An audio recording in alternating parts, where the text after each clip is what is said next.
देश की अदालतों में तारीख पे तारीख वाला माहौल अब भी चल रहा है। तारीख पे तारीख दी जा रही है। नए सीजीआई के आने के बाद उनका बयान सुर्खियों में था कि वो इस तारीख पे तारीख वाली टेंडेंसी को, इस आचरण को बदलेंगे। लेकिन हो क्या रहा है? माहौल नहीं बदला है, उसी ढर्रे पर अदालतों के फैसले आ रहे हैं, तारीख पे तारीख मिल रही है। अदालतों से आने वाले फैसलों में फैसले तो नजर आते हैं, लेकिन इंसाफ गायब नजर आता है। तो बिना इंसाफ का यह फैसला दरअसल अदालतों में दर्ज की गई लिखी हुई स्क्रिप्ट की तरह है, या फिर जो लोग पीड़ित हैं और पीड़ित होने के नाते अदालतों में दरवाजे खटखटाते हैं, उनको क्या इंसाफ मिल रहा है? और इंसाफ अगर नहीं मिल रहा तो जिम्मेदारी किसकी है? और इस इंसाफ न मिलने के पीछे की कहानी क्या है? बोलता हिंदुस्तान पर मैं हूं आपके साथ मिर्जा शाकिर अली बेग। सुप्रीम कोर्ट की जिस बेंच को झारखंड के पूर्व मुख्यमंत्री हेमंत सोरेन की याचिका पर सुनवाई करनी थी, उसमें जस्टिस बेला त्रिवेदी थी। जस्टिस बेला त्रिवेदी गुजरात की मोदी सरकार में लॉ सेक्रेटरी रह चुकी हैं। उमर खालिद की जमानत का मामला भी बेला त्रिवेदी की बेंच में। राजनीतिक रूप से संवेदनशील केस बेला त्रिवेदी को ही क्यों जाते हैं, इस पर सवाल उठ रहे हैं।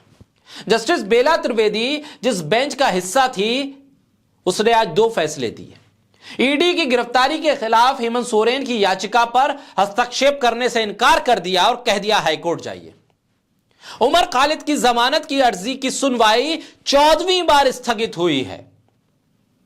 8 राजनीतिक रूप से संवेदनशील मामलों के विश्लेषण से यह पता चलता है कि पिछले 4 महीने में सुप्रीम कोर्ट के न्यायमूर्ति बेला त्रिवेदी के पास ट्रांसफर कर दिए गए मामले, भले ही असाइनमेंट के नियम कहते हैं कि उन्हें वरिष्ठ न्यायाधीश के पास या इसी तरह के मामले की सुनवाई करने वाले न्यायाधीश के सामने रखना चाहिए।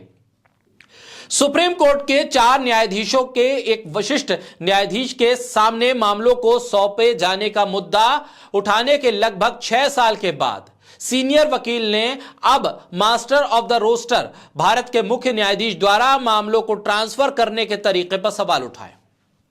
5 दिसंबर 2023 को सुप्रीम कोर्ट के कोर्ट रूम नंबर 2 में जस्टिस संजय किशन कौल की बेंच केंद्र सरकार के द्वारा जजों की नियुक्ति और तबादलों में देरी के मामले की सुनवाई करने वाली थी। हालांकि मामले को सूची से हटा दिया गया, जिससे पिटिशनर में से एक के वकील ने इस कदम को बहुत अजीब बताया। नवंबर 2022 में अपने शपथ ग्रहण के कुछ दिनों के बाद भारत के मुख्य न्यायाधीश और रोस्टर के मास्टर धनंजय चंद्रचूड़ ने टिप्पणी की कि वो मामलों की सूची पर कड़ी नजर रख रहे हैं। किसी अदालत के मुख्य न्यायाधीश की पीठों का गठन करने और अपने पूर्ण विवेक पर मामलों को बांटने के विशेषाधिकार और प्रशासनिक शक्ति को मास्टर ऑफ रोस्टर प्रणाली कहा जाता है। इस विवेकाधीन शक्ति के दुरुपयोग पर नजर रखने के लिए किसी भी पारदर्शी या दिशा निर्देश के बिना जब भी बेंच के कार्य सरकारी हितों के साथ संरेखित होते हैं, तो संभावित सरकारी प्रभाव से चिंताएं और अटकलें बढ़ती हैं। न्यायमूर्ति बेला त्रिवेदी या उनकी अध्यक्षता वाली पीठों के सामने 8 मामलों के विश्लेषण से यह पता चलता है कि कार्यालय प्रक्रिया पर 2017 सुप्रीम कोर्ट हैंडबुक के उल्लंघन की स्थिति बनी है, जो कहता है कि मामलों को उस वरिष्ठ न्यायाधीश के सामने रखा जाना चाहिए जिसके सामने इस तरह के मामले हों। किसी समान मामले की सुनवाई करने वाले न्यायाधीश के सामने पहली बार इसे लिस्टेड किया गया।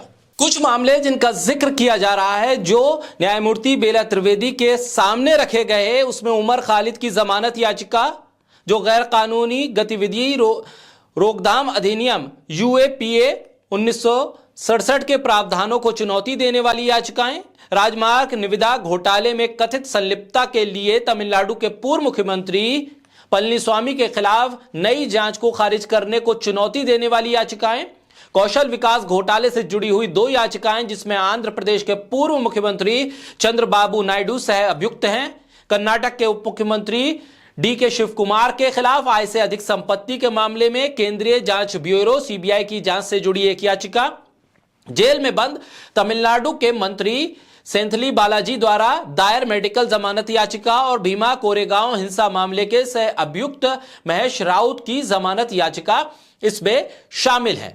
ऐसे में सवाल यह उठ रहा है कि क्या इस तरह के संवेदनशील मामलों को एक ही जज की पीठ को सौंप देना किसी संकेत की तरफ लोगों की नजर जा रही है, और इस तरह के मामलों को अटका कर रखना और वो सारे मामले जो सरकार के लिए चिंता का सबब बन सकते हैं वो एक ही न्यायाधीश की अदालत में कैसे ट्रांसफर हो रहे हैं।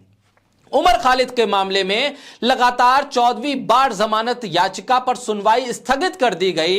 एक शख्स जेल में अंडर ट्रायल है जिसका ट्रायल भी नहीं शुरू हो पा रहा है और उसकी जमानत के लिए वो 1 साल से ज्यादा से अभी तक सिर्फ याचिका लगा रहा है, जमानत याचिका पर सुनवाई भी नहीं हो पा रही है और अपरियाय कारणों से बार बार नई नई वजह से उसकी जमानत याचिका पर सुनवाई टलती जा रही है।